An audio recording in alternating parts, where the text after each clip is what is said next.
Jaipur via Kota कृपया ध्यान आपो अहमदाबाद दिल्ली में आपका स्वागत ಲಕ್ನೋ ಜಂಕ್ಷನ್ ನಿಲ್ದಾಣದ ಕಡೆಗೆ ಹೊರಟಿರುವವರೇ Hyderabad Superfast Express পরবর্তী স্টেশন নেতাজি ভবন कृपया ध्यान दियो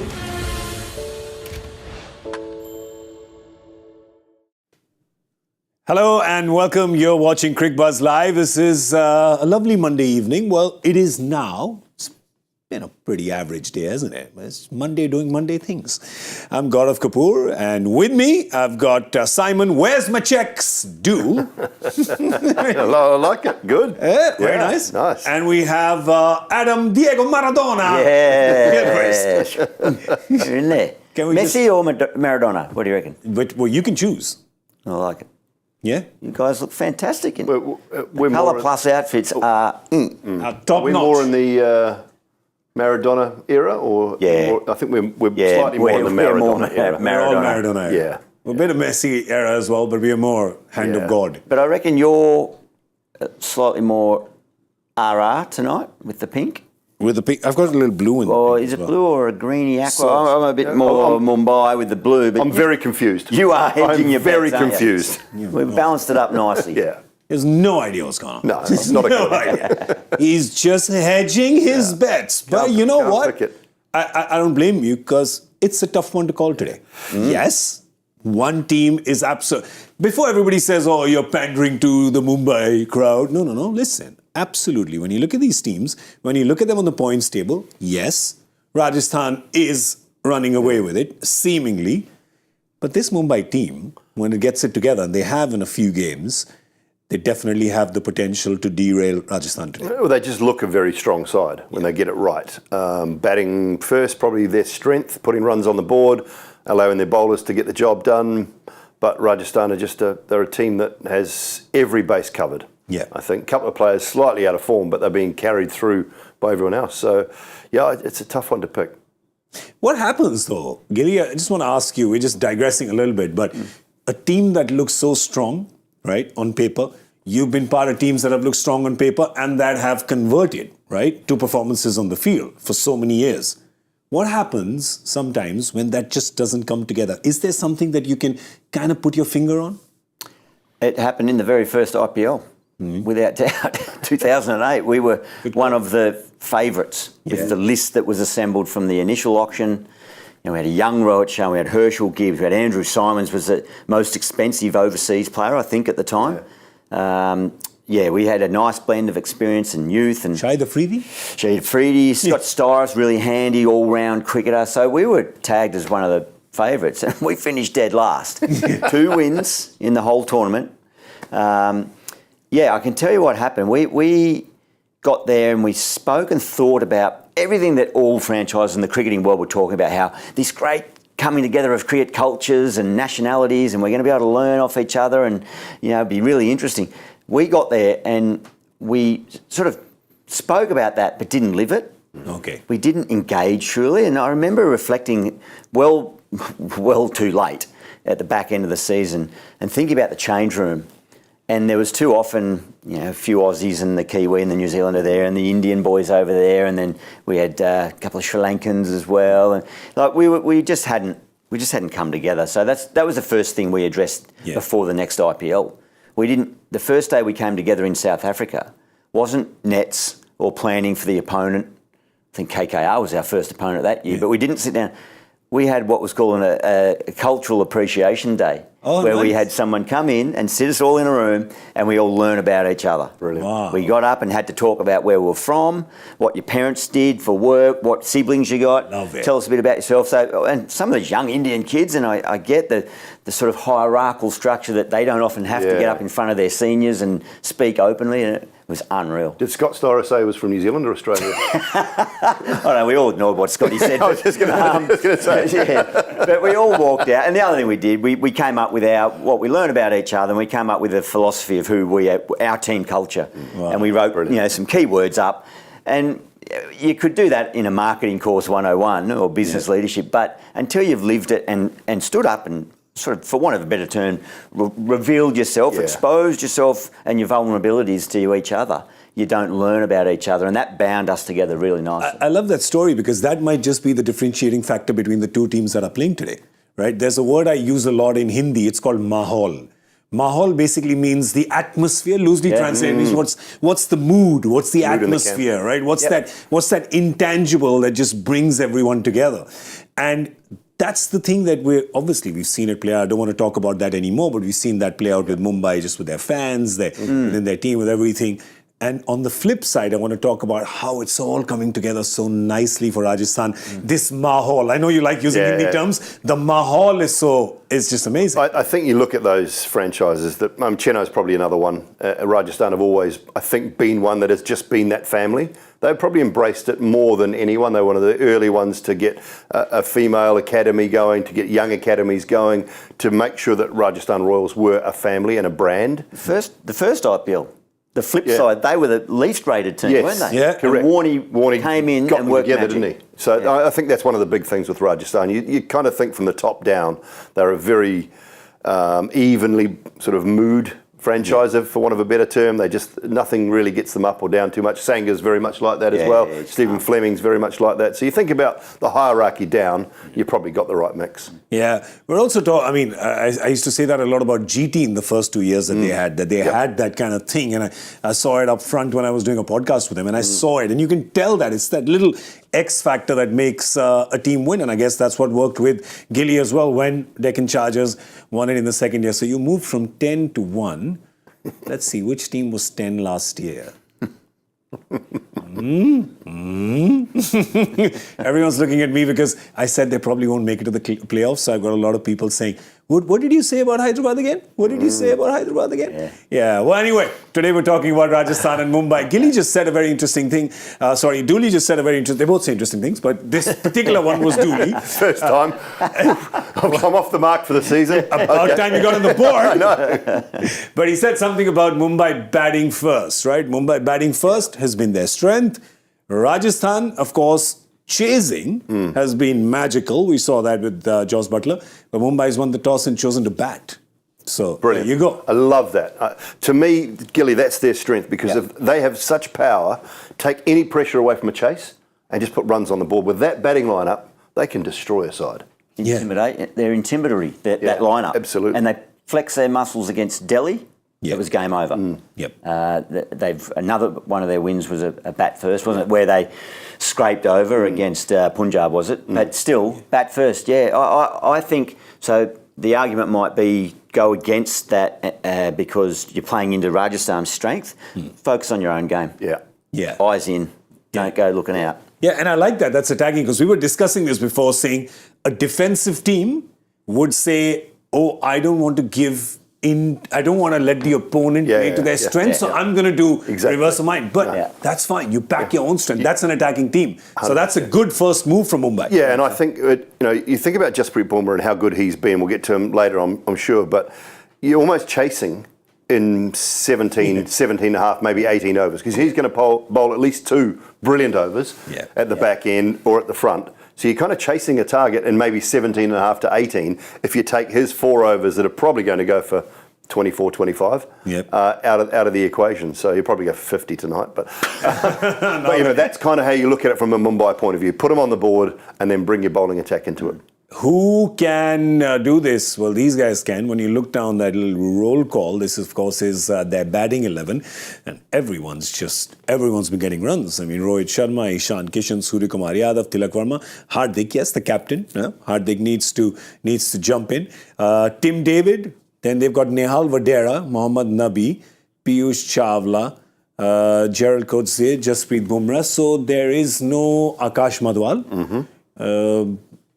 Then they've left Shepherd out as well. Yeah. And Shreyas Gopal. So they're looking at great batting lineup, but they've got the options for the internationals to come in. Like if they got in trouble, perhaps they could bring Shepherd in to maybe give them some power at the back end. If they go well, they can bring Nuwan Tushara in. Yep. as another bowling option. I'm having a look at their impact subs right on the Cricbuzz app, and they haven't been updated. They're not up yet. They're not up yet. That's They're right. not there yet. They're coming. They'll I have Tushara and- imagine that even Brevis, Tushara, and Shepherd might all be in the impact So I subs. think Nohan Tushara was announced, and I think you guys discussed it on the English show. We discussed it on the Hindi show. Is that if you've got Mohammad Nabi there, which is another mystery because Mohammad Nabi was not bowled in the previous match after bowling 3 for 19, was not bowled. But Nohan Tushara, of course, because Sri Lanka has this assembly line of kind of Malinga type slingers. He not as much as Patirana, but still there, fairly unplayable. You've realized with that angle, you got him, just play him, right? Boult stay a bowling attack because otherwise they have been kind of giving away big runs as well. Yeah, been playing with 11 men.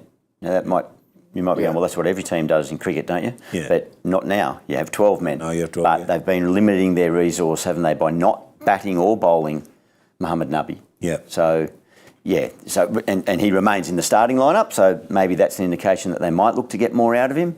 But certainly, bringing another bowling option in is something that they can do, given that their bowling's just been a little bit iffy, other than God. Bumrah, of course. Like it. But let's see the impact subs for Mumbai, and we'll know the change that they'll be perhaps making later. Let's say, have they got... well, they do. Okay. They've got Devil Brevis there as well, and Nohan Tushara. So great. I think that's pretty clear. Yeah. Batting gets into trouble, get Brevis in. Bowling gets into trouble. Tushara. They're learning from Rajasthan because Rajasthan has been doing this from game one. Yes, they have. Haven't they? They've got cover for both. In fact, poor Robin Powell was walking around with his pads in the first few games, just not getting a chance. It's like he was going to break someone. But he's made it count, the two limited options he's had, though. Yeah. I think he was best supporting actor to Joss Butler's leading actor. Correct. Previous game, their win. Yeah, absolutely. So they got it absolutely right at the start of the tournament, and other teams are starting to follow or look for that recipe if they can afford to use it. Yeah. And Mumbai are one of those sides that can actually afford to use that recipe because of their batting strength at the top and their local talent. Let's have a look at the Rajasthan bowling. This is their bowling 11, so let's have a look at that, and then we'll look at the impact subs. This is what they're going with. They, of course, love bowling first, and here they are. Sandeep's back. Sandeep's back. Missed him the last few games, but here he is, along with Trent Boult and Avesh Khan. That's a good option. If the pitch does anything at all, if it kinds of holds up a bit, Sandeep's very clever. He can use it. Then there is, of course, Ravichandran Ashwin and Yuzi Chahal. Now, don't be surprised if you don't see Joss Butler there. He definitely will be their impact sub. I was going to say, it's a tough call, getting 100 and getting dropped. Yeah, geez. That's what they're doing. But in this case, it's get 100 and don't field. Yeah. It's a great option. Yeah. Gilly, you're looking at that and you're going, geez, this rule came too late. Yeah, but you would have had to play. No, I'm looking at that thinking, wow, that's a really nice lineup, isn't it? Given we know what we now know of the previous 7 games, first half of the season, but it's a happy unit. It's well structured, well planned, and just the impact of that list of players there. So many little cameo possibilities, and a number of possibilities that can go on and be the lead role even without Joss. The captain, he can play big innings. And then there's the West Indians can win games off their own bat. So it's a terrific lineup. I think for them, of course, and we must talk about him, Yashasvi Jaiswal, right? Yashasvi Jaiswal, I just think that, do you think it's just playing on his mind, just everything, the World Cup coming up? And because there's been some strange shot selection. I distinctly remember one where second ball, you're going to charge the bowler. Yeah. Look, it's a product of the success that he's had, I think, in some way, shape or form as well. He struggled to get out of the power play, done it once only in 7 innings with the bat, so he's not batting any length of time. When you look at those numbers, strike rate's still decent as far as an opening batter is concerned. So he's getting runs quickly, but just not getting enough of them with only 105 runs. And as I say, inside the power play, been out 6 times, so he hasn't managed to get out of there once, and that was against Punjab. When he was dismissed in the 12th over. But the pressure lumped on that man now because of his performances at the international level are completely different to what they were last year. And he will be trying to cope with it. The great thing from Rajasthan's point of view, you can carry a guy like that because you're winning. And when you're winning, you look at what happened with Watto, whatever year that was with Chennai, when he just went awful for his whole season. They got 100 in the final. Yeah. They stuck with him because they trust that he's got the ability to do it. Yeah. And Jaiswal has the ability. You don't become a bad player overnight. Yeah, So he's still got all that ability. The fact they're winning, they can afford to carry him through and just hope that he has an innings that sort of sets the back half of the tournament. Because you're never going to go through the whole tournament scoring runs every game. true. You want players to be performing at the right times. If he starts to get on a roll towards the back end, that might be just what they need. Yeah, and it's a really good point. And you never go through a career without having a trough. Correct. You don't. And so this is a sign of a young player that's had success and big success, bigger focus, and so many you see come off the other side, and then it's just learning. It's just wading your way through the forest to find the clear open patches where all life's good, and other bits where you're bumping into trees and can't find your way out. The key is management, how you manage that talent, and he's clear talent. So you don't cut him from the pack ever. Like you've, even if your team was not going well, you probably still need to identify that he's different level. He's still got a lot to learn, but you don't. So that's where Sangakkara, I would imagine, would just have an arm around him. And, well, I'd certainly be saying, buddy, you are playing every game of this tournament. Don't think of anything else. But just get back to how you felt last year. Yeah. And you'll win a game for us by the end of this tournament, and it may well be the final. Yeah. No, interesting. I mean, he doesn't have to look very far. Just look down the wicket and at Jasprit. Look at Jasprit. He's had that as well, right? He's had really kind of a dry patch, a lean patch, and look at him. The last game that he won was superhero stuff. People were talking about Jos Buttler's England stats and numbers for the last sort of 8 months, 9 months have been pretty poor. He had a bad run of it, and you'll go through that. And even the other night with the 100, he didn't look fluent. For the first 40, probably 50 at times. He didn't look like the Jos Buttler we know and love, but he hung in there, and I think that's the key to any batting. Here's me talking batting with this bloke sitting next to us, but you know what I mean? You must feel at times when you're going through a bad run, but if you just hang in there, you'll get a ball. You'll get one in your zone, and it might just be one out of the middle. And you think, that's what it's like. That's what it feels like. That's what I was doing wrong.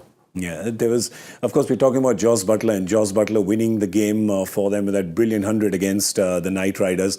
And, of course, there was a lot of talk about the other side openers 100 as well. There was Rohit Sharma, and there was direct comparisons happening off those 200s at the time because one was in a winning cause, one wasn't.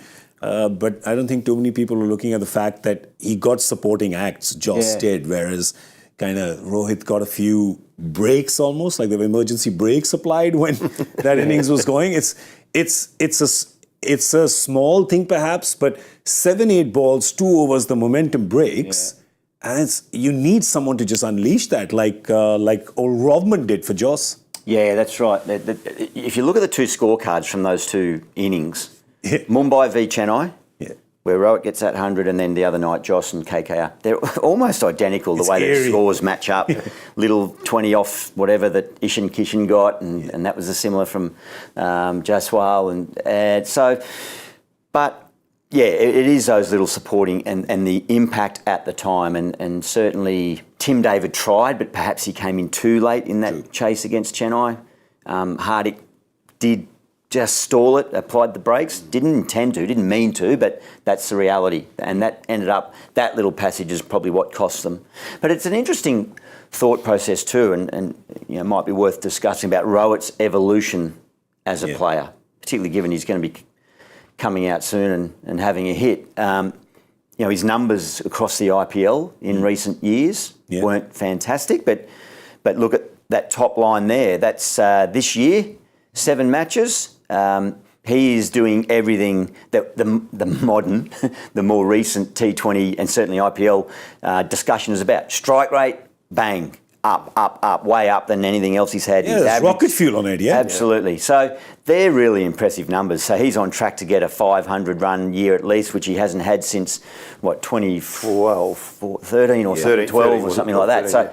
13, so he seems to be, I reckon he's 95% unlocked the trick. The whole story. There's one little piece of the jigsaw that might be missing, and that might correlate back to that run chase compared to Jos's. Whereas right at the back end of an innings, in closing a game out, I think I looked at the numbers and Rohit might have scored 20 off 12 at the back end of that innings, of which 8 of those were in the last over and the game was dead. Whereas Butler, I think he scored about 30 off 17 at the back end. So Rohit's probably a more traditional opener where he loads up at the front end and the power play, and then sort of can cruise, and then you get the cameo either side and you're home.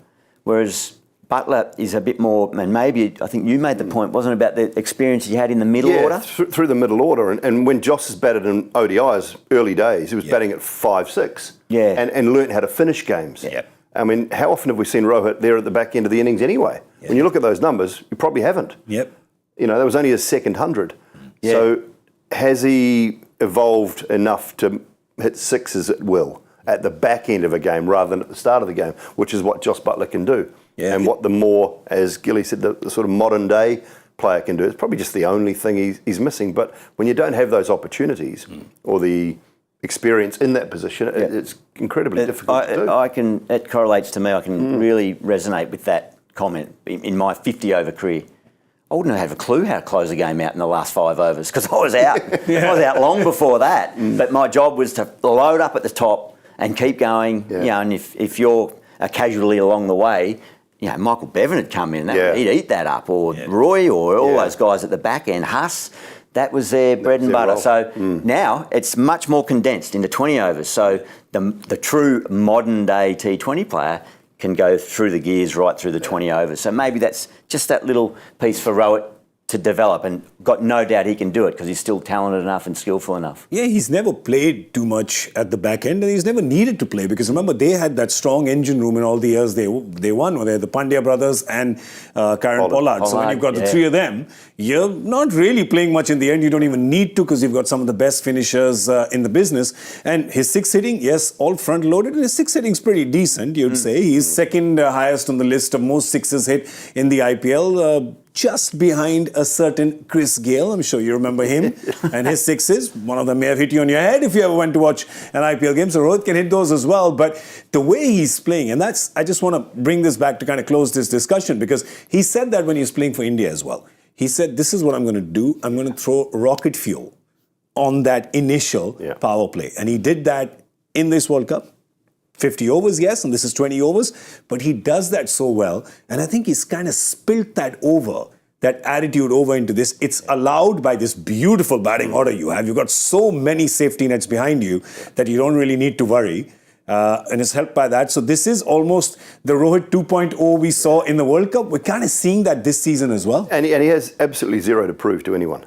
Yeah. And if he gets out, he gets out. And he's not worried about that. I mean, I think he's in such a great space now, with his cricket and where he is in life in general, that it doesn't worry him so much, so he can afford to go out there and just play. Yeah. And he wants to put on a show. He knows he probably hasn't got too many years left, and he wants to put on a show. And what he did in that World Cup was some of the most selfless batting I've seen from any captain in any team in the history of the game. Yeah. He said, this is the way we want to play. This is my team. This is how I'm going to play, and I want you guys to play along with me. Yeah. And that to me was the sort of, not the turning point because we've seen him do it before, but that to me was what propelled India to that success in the World Cup. I mean, of course, November 19 didn't happen. We know that. But the success leading up to that was just so much down to the way he played and the way he wanted to lead that team. Yeah. I think he's very relaxed. I saw him recently on a podcast, which he doesn't normally do. I don't know who got him on, but he did must have some power. Must have good contact. He did seem very relaxed. Yeah. Very, very philosophical on life. Just, life's good. Actually, you do have good contacts because I give you the WhatsApp number. You did. What it's all about. Use your network. The people you know, it's the people you know. 100%. But we just got to, I want to just put all kind of numbers into context. A few of those years, he also played at number 4 for Mumbai. So the chances were kind of lesser for the strike rate because he was doing a rescue act a lot of places. I know everybody was saying go open, and there was just, Mumbai was just not getting him to open. And batting in number 4, when you're opening for India, everyone was a little perplexed. But hey, this IPL, every season throws up some decisions that perplex a lot of people, right? But we're talking about one thing that will never perplex you is Surya Kumar Yadav, right? So that also helps your top order when you know you've got a guy like Surya coming. Gilly, you've got Surya, then you've got Tilak Verma, you've got Tim David in good form, you've got Hardik Pandya, we know his potential, hasn't got the runs this season, but you know you've got all that batting coming. But let's just talk about Surya for a second, because his batting as well Jeez. He's playing what I call in the Hindi show, Kabhi Shatak, Kabhi Batak. Batak is duck and Shatak is 100. Yeah. So in English, we can call it 0 or hero. There's just, those are the settings he has. Is either 0 or he's 100. But just the kind of batting, and you've seen some of the best batters in the world, Gilly, Dooley, you both have seen. It's just the days he goes, even the days he gets a 0, kind of looks the same. But the days he goes, Lord, some of those shots, just audacious. Yeah, the nature of the beast, T20 cricket, and his type of cricket, you're going to ride the highs and lows. Again, it's a bit like Jaiswal. You don't discard talent like that just because of some failures, even if it's 3 failures, 3 noughts in a row. Yeah. And then you've got to expect that the impact's going to come. So you've just got to ride with it when you're on his team and understand that's the modern term we say X factor that he brings. So it's brilliant to watch. It's entertaining, it's flamboyant, but it gets results. It wins games of cricket. So he's a match winner. From an opponent point of view, I mean, the shots he hits, he made reference about the rubber ball cricket. Used to play rubber ball cricket, on concrete kind of pitches and so cement pitches. Would bounce a bit more, so I guess. Bounce, I mean, because he does leverage from down to up, doesn't he? He really just gets that flick. And the trajectory of the ball is unbelievable to get it with such power and to be able to take it from well outside off. So I guess from bowling defensive point of view, and Dooley come in on here, but I'm thinking as an opponent, don't be thrown off an idea because of that. So if you say, right, wide Yorker or wide line with that field out there is the way I'm going to go, and you go there and it disappears out there, maybe give it a little bit. Give it a couple of goes. If he gets you 3 times in a row, well, okay, we've got to rethink this. But there's more time in every game of cricket than what you think. Yeah. So just be prepared to. Don't be put off by what he's doing, and you've got to be tough of mind to do Easier that. said than done. Yeah. Much easier said than done. I actually think to Sky, you almost tend to be a little fuller. Because as Gilly said, the great thing about that shot that he plays that very few others play is he hits your good length ball from around about between sort of thigh and waist height.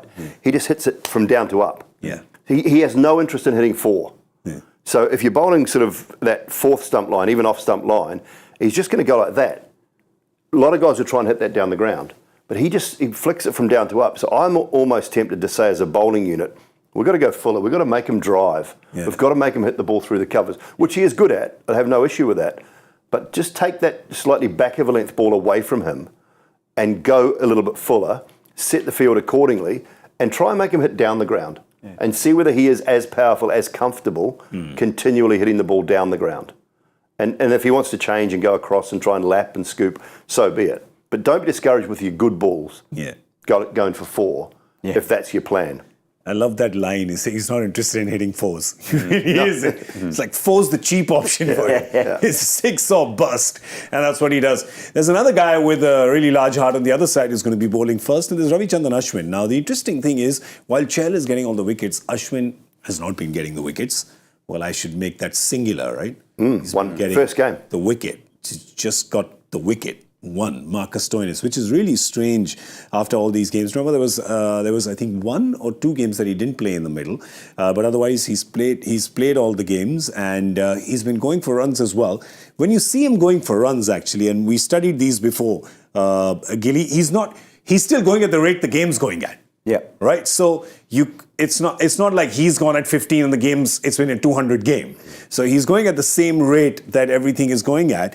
But the one against Kolkata, which is perhaps at this point in time looking the worst, 17 of his deliveries were bowled to Sunil Narine, who on that day was one of the best days of his career. So you're up against a guy who's a brutal talent on one of the best days of his life. I love the fact that he's bowled 17 balls to Sunil Narine. Because that just tells you as a captain, he's the kind of guy who will never shy away from a fight. He's the nerd who's ready for war. Right? Yeah, that's right. What do they say? Don't be worried about the loudest bloke in the room. Be fearful of the quiet bloke in the corner just observing, calculating. And that's him. He's the professor, isn't he? He goes in and he's so well planned and prepared. And he had a plan against Narine that day. And he showed courage and conviction. And everything we just said about bowling to Surya, don't go away from it just because it doesn't work the first time. Yeah. And yes, he didn't win on that occasion. Well, they won the game in the end, and that's all that Ashwin would be worried about at the end of the night. He'd go to bed comfortable that we won the game. He had a plan. He could have had Narayan out 2, maybe 3 times, that wide, hit it up in the air, fell safe, just got one over. But yeah, he didn't win that little battle that day, but it remains on the bigger picture whether he wins the war in that type of matchup. And I would back Ashwin in more often than not. Yeah. And the other 3 of those 5 or 6 games, economy rate was fine. Brilliant, yeah. And I mean, he's bowling for Chahal at the other end as well at times. I got no issue with those numbers because, as you said, it's going at the rate the game is going at. He would be a little bit concerned he hasn't picked up wickets because that's part of his job. His job is not just to be economical. But I just think, like you say, he's up for the fight. He is constantly up for it. And if the best batter's coming out in the opposition, he wants the ball. Time and time again. He's developed different delivery. He's got that little swinger going now as well. He's always trying to invent something new. Yeah. I don't think he tries too much. I love seeing the evolution of Ashwin. And he started with that finger ball, the knuckle ball, the carom one goes away. He's now got the little in-swinger going. Yeah. You know, he's just a terrific bowler. And, okay, the last 2 games haven't been great for him, but he's going to have games where that will happen. All spinners do. Fair. All spinners have.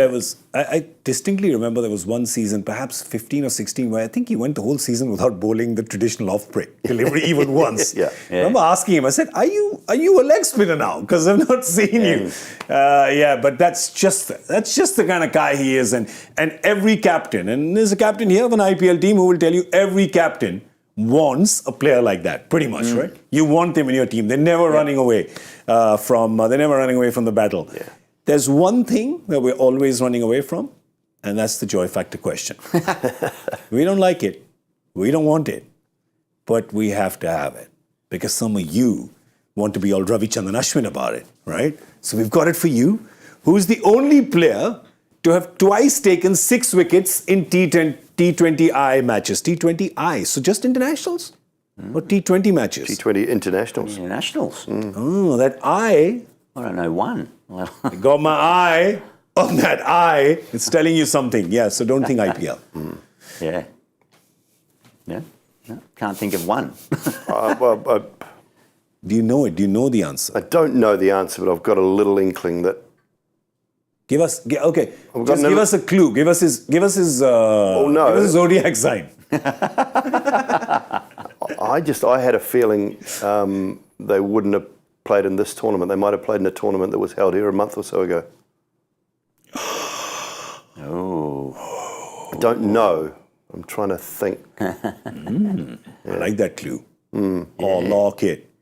In the words of Jim Carrey, or lock it. If it's not right, you've thrown a few off the hunt. Oh, good, yeah. Yeah. I've sent him into the wrong dressing room. Excellent. Now, to the most important part of the show, our guessing game. As you're well aware from last night, and if you're not, then why aren't you? Because this is the most important piece of news you should have had on Monday morning, is that I am leading the charts. You should have known this, but you don't. I forgive you. There is a chance. We have a contender here. I have a contender in the Hindi studio as well, Virendra Sehwag. There's 2 contenders here challenging my to go position. top. Yeah, they could. They're close. It's getting tight towards the top. They're not there. Let's let Gilly start since. Okay. I know, I like later on. Okay, well, the leader goes first. If you're so good at This is the first time I have heard Gilly back off from anything like a child. You're the clubhouse leader. You have first call. Come on. Okay. Mumbai, Jaipur. 209. Oh, I had a number in my head, and it was 9 more than that, so I'm going to stick with it. 218. 218. Yeah. You know what? That's the number I had when I was trimming my beard. Literally. This was 3 hours ago. You? 204. 204. You come sit in my lap. 204, 204, 209, 218. Wow, they really smashed me, haven't they? Tired, haven't we? They figured out this game. They figured it out. What? Rohit's out. Well, there you go. No, he's not. Well, there you go. There's a bit of information. It's true. Oh, he is out. First over. He is out. I was lying. Oh, he is. Let me guess. Trent Boult? Last night I First said on the over. show that Trent Boult would get Ishan Kishan caught behind in the first over. Ishan Kishan didn't face. Yeah. Rohit did. Caught by Samson behind. You got it half right. Half right. What if your score Do I comes get a point half for right? that? What if your score comes half right? I'll take a point. 109? I'll take a point. No, that's too little. All right, well, that's all we have time for. We're going to see you at the end of the 10th over with the Cricbuzz Combox. So do join us then. I want to thank Simon Doull and Adam Gilchrist. I'm Gaurav Kapur. We're going to be here with you all night. This is going to be a really fun game. And it's going to be fun shows as well. I can say it. We're all friends. Bye-bye. Jaipur via Kota. कृपया ध्यान आपो अहमदाबाद दिल्ली में आपका स्वागत ನಿಲ್ದಾಣದ ಕಡೆಗೆ ಹೊರಟಿರುವರೆ Hyderabad 50 Express পরবর্তী station Netaji ভবন कृपया ध्यान दो